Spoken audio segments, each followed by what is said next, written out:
Assalamualaikum warahmatullahi wabarakatuh. Halo, jumpa lagi dengan saya, Lina Hasim. Apa kabar kawan-kawan pejuang beasiswa Australia Awards di NTB atau di provinsi lain yang mungkin juga menonton video ini? Tetap semangat. Ini sudah masuk bulan Juni, jadi beberapa minggu lagi sudah closing untuk pengiriman aplikasinya. Untuk teman-teman yang sudah mengirim, saya doakan semoga berhasil, dan untuk teman-teman yang belum mengirim, semoga sharing session saya melalui video ini bisa sedikit membantu in last minute. Baiklah, video ini merupakan video sesi merespon atau menjawab beberapa pertanyaan teman-teman yang sudah masuk setelah kita membuat sharing session beberapa waktu lalu. Sebelum saya menjawab beberapa pertanyaan yang masuk, mungkin sedikit saja saya akan memberikan gambaran kepada teman-teman bahwa kami para alumni Australia Awards yang ada di NTB ini memang diinisiasi oleh Mbak Aida waktu itu, memang sengaja membuat beberapa sharing session termasuk di akun media sosial milik Australia Awards NTB. Tujuannya adalah untuk agar teman-teman yang ingin apply beasiswa AAS itu bisa mendapatkan sumber untuk bisa bertanya. Mungkin ada hal-hal yang kurang jelas, tapi kami tidak bisa menjamin bahwa apa yang kami share, yang kami bagi itu akan bisa menjadi poin yang sangat bernilai hingga membantu teman-teman untuk lulus nantinya, entah itu di shortlisted ya. Jadi yang kami bagi hanyalah berdasarkan pengalaman kami pada saat apply dan selama berkuliah di sana. Baiklah, sebenarnya pertanyaan yang masuk itu sebagian besar itu sudah dibahas pada saat sharing session waktu itu ya. Mungkin teman-teman yang bertanya waktu itu tidak sempat ikut sharing session, jadi memberikan pertanyaan yang sama. Saya sudah list beberapa pertanyaan dan sebagian besar itu inti pertanyaannya sama. Jadi saya tidak akan membaca pertanyaan satu persatu, tapi saya mengelompokkannya ke beberapa topik pertanyaan. Seperti yang kawan-kawan ketahui, saya fokusnya hanya membahas tentang tips memilih fakultas, memilih jurusan, dan kota tujuan. Sebenarnya kalau teman-teman mau sedikit, bukan sedikit sih, karena harusnya teman-teman bisa meluangkan waktu untuk membaca Australia Awards Handbook yang bisa diakses di webnya AAS ya. Kemudian baca, pelajari, itu di sana sangat banyak informasi yang berharga, termasuk juga jawaban dari pertanyaan-pertanyaan yang teman-teman ajukan. Kemudian sumber kedua yang amat sangat membantu adalah website dari Australia Awards sendiri. Karena di sana juga mereka mencantumkan, pihak AS mencantumkan beberapa link-link yang sangat berguna untuk membantu teman-teman yang masih belum punya bayangan bagaimana apply, mau apply jurusan apa, kemana, ke uni apa, kemudian ke kota mana, kalau di kota ini enaknya bagaimana. Itu sebenarnya infonya banyak sekali.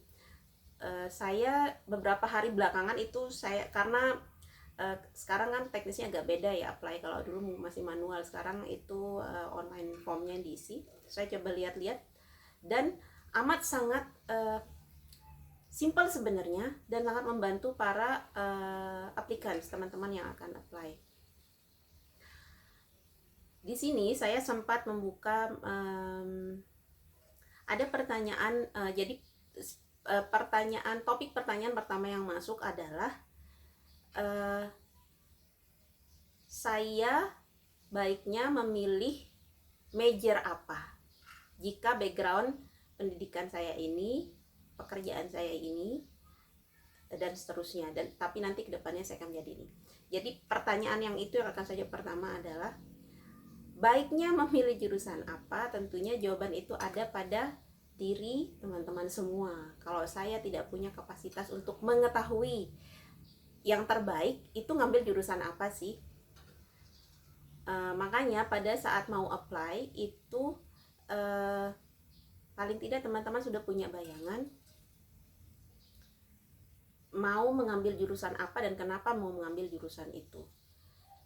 Kecuali mungkin teman-teman nanya ada beberapa perbedaan major ini dan ini apa.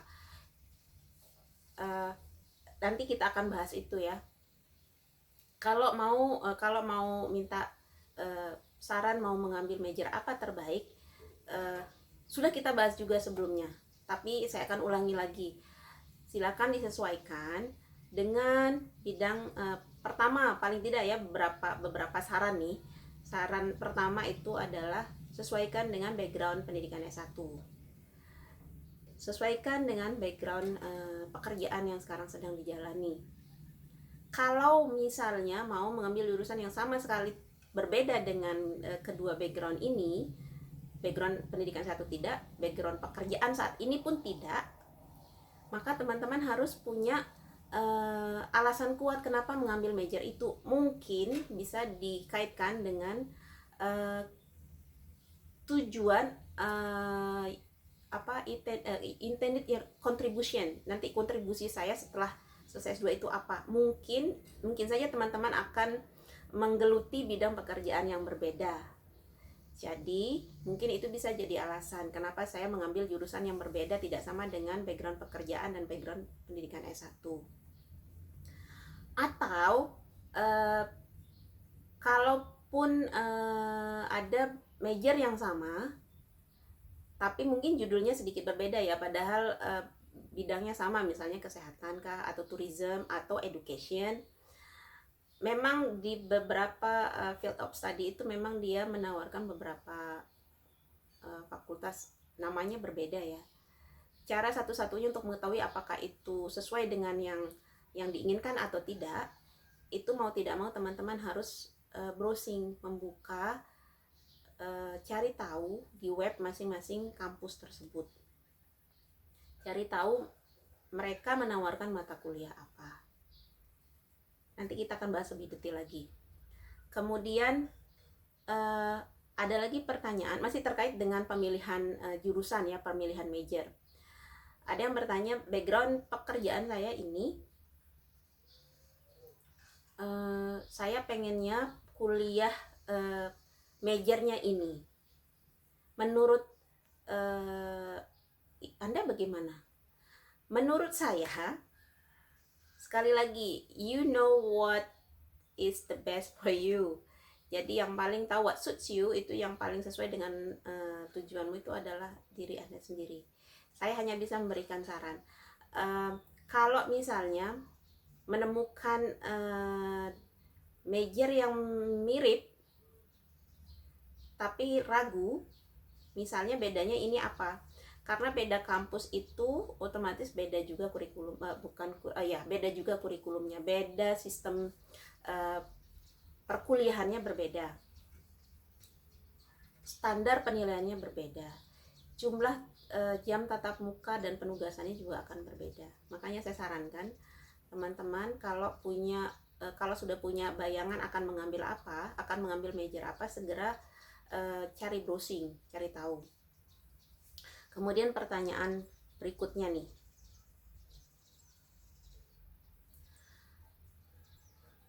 sudah punya gambaran akan mengambil major apa tapi masih belum yakin akan mengambil uni yang mana. Sekali lagi,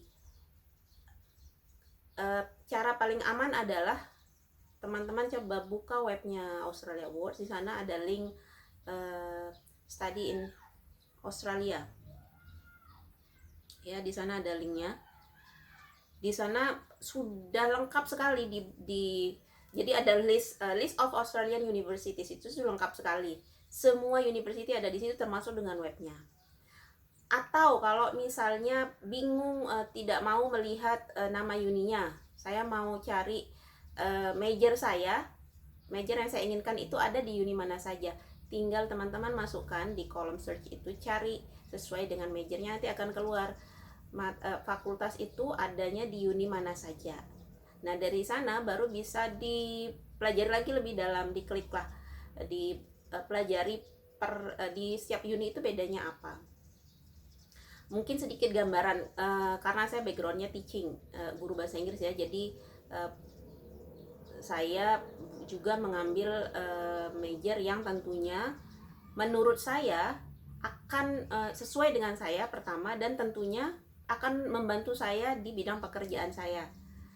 Karena saya ASN, maka saya akan kembali lagi ke instansi tempat saya mengajar sebelum saya apply. Sama juga dengan teman-teman PNS yang lain, akan kembali ke instansi tempat bekerja sebelum kuliah. Kalau misalnya ternyata ada dua major yang sama, kadang di satu university dengan university yang lain itu hanya namanya saja yang sama, padahal itu major, hanya nama majornya saja yang sama, tapi sebenarnya beda, tapi sebenarnya sama. Jadi misalnya kalau di teaching itu ada applied linguistics sama TESOL, esensinya sama ya, pastinya ada perbedaan mata kuliah, pasti ada, tapi esensinya sama yang akan disampaikan. Yang akan berbeda adalah Master of Education dengan TESOL, itu berbeda. Sama dengan di sini mungkin Magister Pendidikan ya, kalau di sini itu beda karena dia akan lebih banyak membahas tentang kebijakan pendidikan secara umum, tidak di teaching English-nya. Jadi saran kedua adalah be specific. Harus precise, teman-teman harus precise. Kenapa harus precise? Karena apa yang tercantum itu teman-teman tulis di form itu hanya bahasa tulisan, tapi harus bisa meyakinkan tim AAS yang akan menyeleksi aplikasi yang masuk. Jadi aplikasi masuk itu hanya diseleksi berdasarkan apa yang tercantum di form.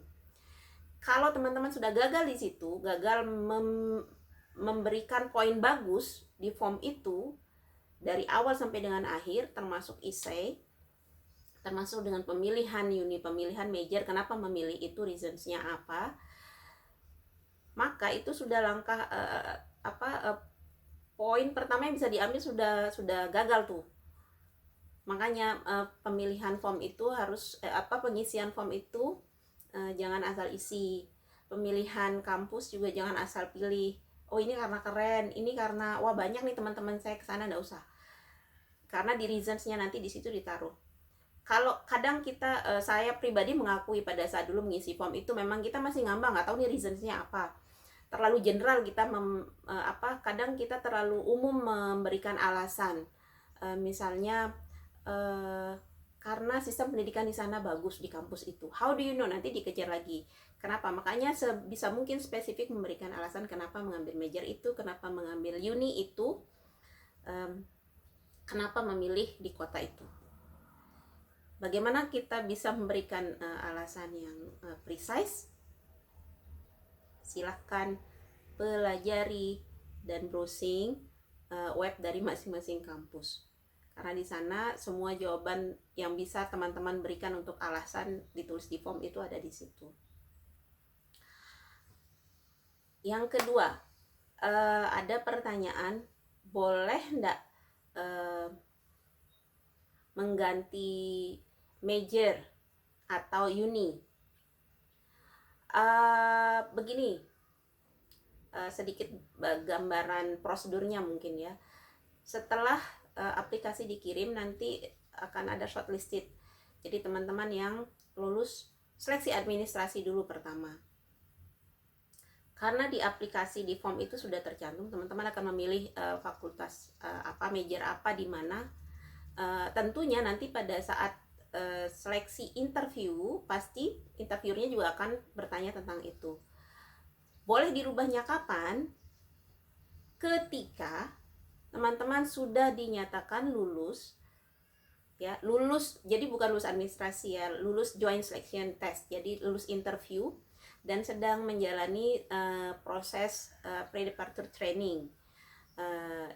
Karena selama proses PDT itu adalah pre-departure training, itu memang masa-masa masing-masing aplikan itu akan menunggu kepastian dia akan diterima di uni yang mana. Kalau misalnya kita sudah menentukan akan memilih major yang ini, boleh misalnya dua pilihan uni. Jadi dia salah satunya mana yang lebih dulu mengirimkan LOA, letter of acceptance, ya. Kalau ternyata dua-duanya belum, pasti ada kendala dengan skor IELTS, karena rata-rata mereka menggunakan standar skor IELTS untuk penerimaan international student. Pada saat masa PDT itu, kalau PDT-nya beberapa bulan, kita masih punya waktu untuk merubah uni. Misalnya kalau ternyata setelah kita PDT, tes IELTS, kemudian skor IELTS kita tidak bisa memenuhi persyaratan di uni tersebut, itu kita boleh pindah uni, ya. Jangan pindah major, karena kalau pindah major itu sama saja dengan menyalahi hasil seleksi interview. Karena di interview itu teman-teman kan jadi para interviewer ini mau yakin bahwa teman-teman memilih major itu memang sudah sesuai dengan bidang yang diinginkan, dan nanti kontribusinya ke masyarakat pada saat kembali juga didukung oleh major yang dipilih. Setahu saya dari pengalaman teman-teman sebelumnya itu yang berubah hanya pilihan uni karena mengikuti kriteria atau persyaratan masuknya. Tapi jangan khawatir, nanti setelah PDT biasanya skor IELTS yang rendah itu bisa bertambah ya, lebih tinggi, asalkan memang niat belajar waktu PDT. Jangan PDT-nya cuman main-main doang, karena mumpung di Bali ya. Jadi manfaatkan waktu PDT sebaik mungkin. Kalau uni yang dituju itu mempersyaratkan, uni dan major yang dituju ya, karena beda tiap uni itu, tiap major itu memang beda-beda standar IELTS yang diminta.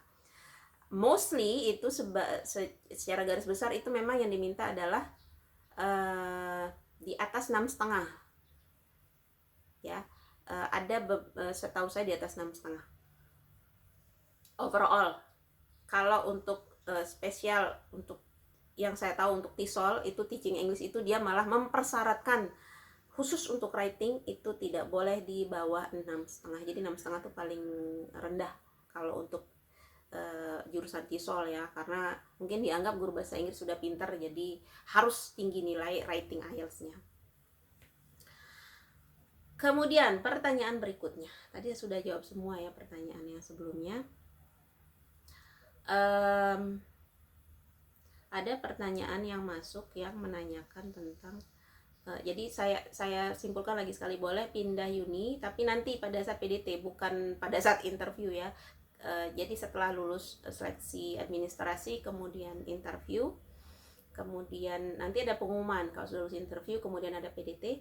Nah pada saat PDT itu seluruh proses pendaftaran di kampus itu berlangsung. Jadi tinggal teman-teman menunggu. Ada beberapa yang kampus yang lulus bersyarat istilahnya, jadi lulus tapi menunggu hasil IELTS. Itu ada beberapa yang begitu. Special case kalau saya kemarin kasusnya agak unik, itu saya sudah pernah bahas waktu kita sharing session. Jadi pada saat proses interview, setelah interview itu ada tes IELTS. Memang tes IELTS, hasil tes IELTS itu yang akan menentukan kita akan training berapa lama, PDT berapa lama. Semakin bagus tes IELTS, maka semakin sebentar training kita di Bali, semakin cepat kita berangkat ke Australia untuk kuliah. Saya pernah cerita pada saat tes IELTS setelah interview, karena saya memang tidak serius mengerjakan tes IELTS waktu itu. I was so stupid dan careless ya waktu itu. Saya tidak mempersiapkan diri dengan baik, jadi skor IELTS saya rendah, itu hanya 5,5, overall 6 kalau tidak salah. Tapi syukurnya uni yang saya tuju itu menerima dengan syarat bahwa saya akan mengambil 1 degree lagi, jadi graduate certificate for academic writing namanya, itu hanya 1 semester.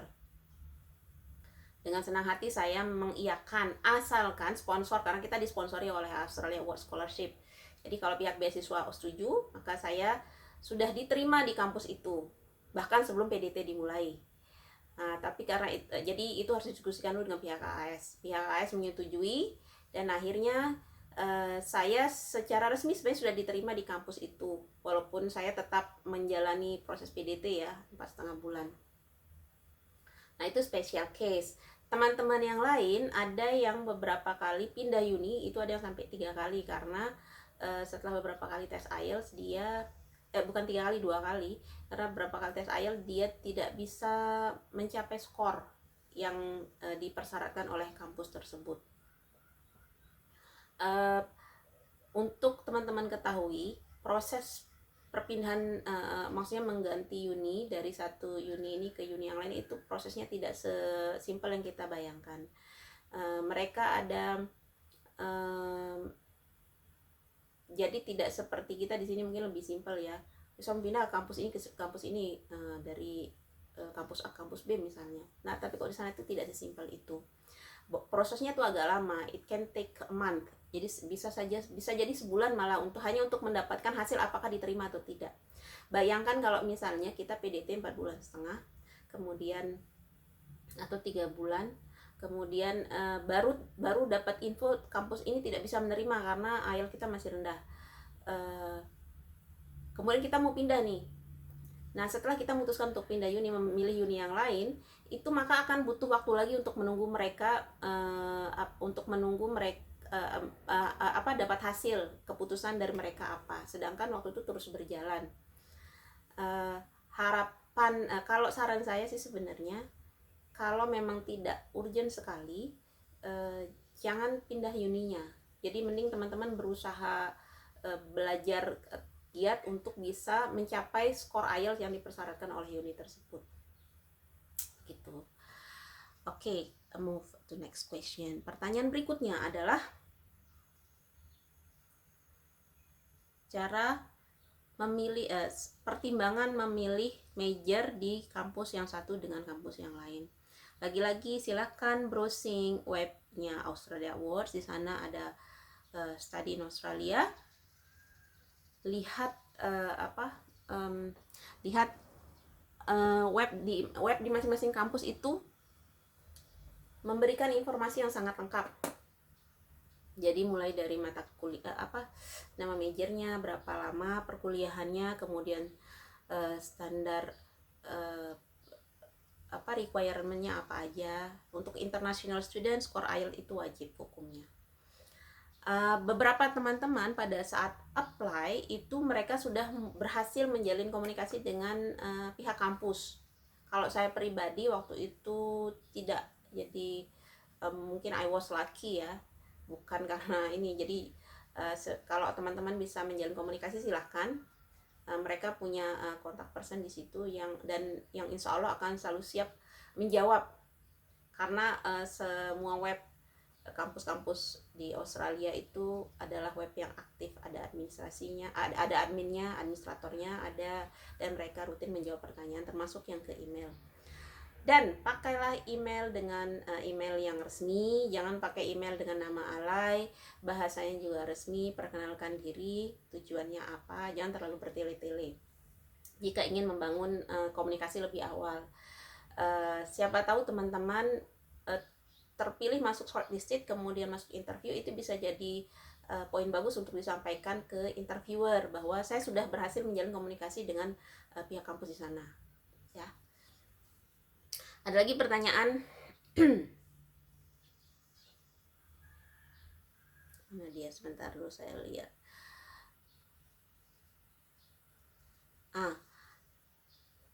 Jadi ada yang bertanya, dia berasal dari private, bukan public ya, private company. Dia tidak yakin bisa lulus. Kesalahan pertama adalah tidak yakin bisa lulus. Itu kesalahan teman-teman yang pertama. Kalau saya pribadi begini, Apply Australia Awards ini tidak bayar ya, free, tidak membutuhkan uang jutaan, hanya untuk apply saja. Tidak ada salahnya teman-teman apply saja. Masalah nanti akan lulus atau tidak itu urusan nanti. Yang penting teman-teman sudah berusaha. Itu pertama. Yang kedua, tidak ada jaminan bahwa aplikan dari ASN itu akan pasti lulus. Tidak, ya. Selama dia tidak qualified, maka kita tetap tidak akan lulus.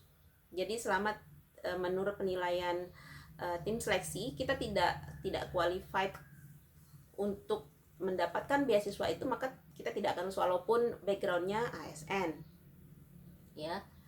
Jadi ada sedikit pemahaman yang salah mungkin di teman-teman yang akan apply, bahwa saya kan tidak PNS katanya, karena PNS lebih diutamakan. Memang lebih diutamakan, tapi tidak dipastikan. Misalnya dia tidak memenuhi kriteria penilaian para panelis misalnya, terus kemudian dia karena ini tapi dia ASN diluluskan, tidak. Jadi selama tidak qualified ya sudah tidak akan diluluskan. Jadi peluangnya sama, mau ASN mau private. Bahkan teman-teman saya dulu mostly itu dari LSM. Jadi dari satu kelas waktu itu mungkin yang ASN hanya saya bertiga, sisanya teman-teman dari LSM, dari private company. Caranya bagaimana Mbak untuk meyakinkan interviewer? Mungkin kalau berbicara ke interviewer mungkin agak jauh ya, tapi enggak apa-apa. Kita coba runutkan saja dulu. Caranya meyakinkan adalah poin pertama, kekuatan yang pertama itu ada di formulir yang diisi. Karena nilai lebih yang akan kita tawarkan itu pertama dilihat di situ dulu. Kalau sudah di formnya bagus, kemudian masuk join selection, masuk interview, teman-teman bisa memperdalam di situ. Ada lagi pertanyaan? Sepertinya sudah semua. Beda major satu kampus dengan kampus yang lain. Secara detail mungkin saya tidak bisa memberitahu ya bedanya apa ya. Tapi begini,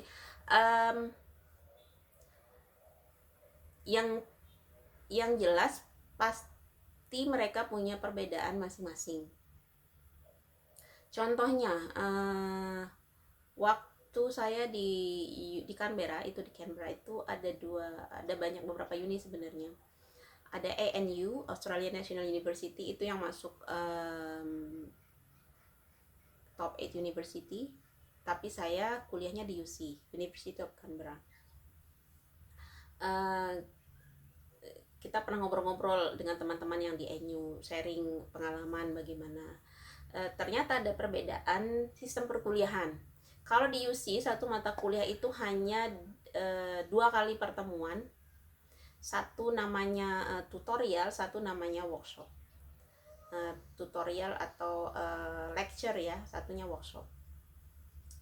Lecture itu yang kuliah umum, dan itu boleh tidak hadir, ya.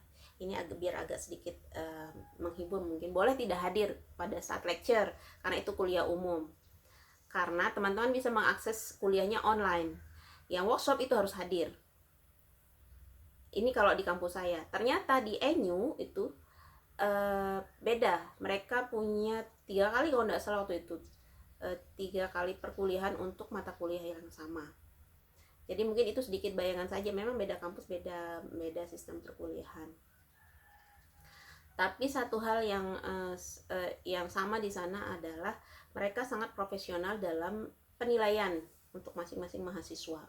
Bahkan sejak awal kuliah, begitu memilih mata kuliah itu sudah bisa langsung dilihat tugasnya ada berapa, per tugas itu poin penilaiannya berapa persen, tugasnya tentang apa. Jadi teman-teman sudah bisa lihat di situ. Jadi sebenarnya dan di masing-masing kampus itu ada study health namanya. ada bantuan belajar, tidak hanya untuk para mahasiswa dari beasiswa AS ya, tapi seluruh mahasiswa international student itu mereka boleh mengakses study help. Ada mahasiswa-mahasiswa yang kerja part time di situ, yang tugasnya adalah membantu mahasiswa, khususnya mahasiswa internasional, karena bahasa Inggris kan bukan our first language, jadi pasti kita akan kesulitan, dan mereka ada di situ untuk membantu. Apalagi mahasiswa penerima beasiswa Australia Awards, kita malah punya fasilitas tambahan. Misalnya kita merasa kesulitan, kita ada fasilitas tambahan yang akan membantu kita untuk menjalankan atau melaksanakan perkuliahan. Kemudian pertanyaan berikutnya, oh ini masih sama yang tadi tentang private company ya.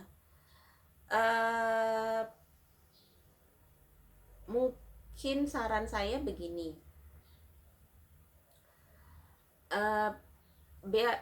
pemerintah Australia ini memberikan beasiswa ini sebagai bentuk kerjasama dengan pemerintah Indonesia.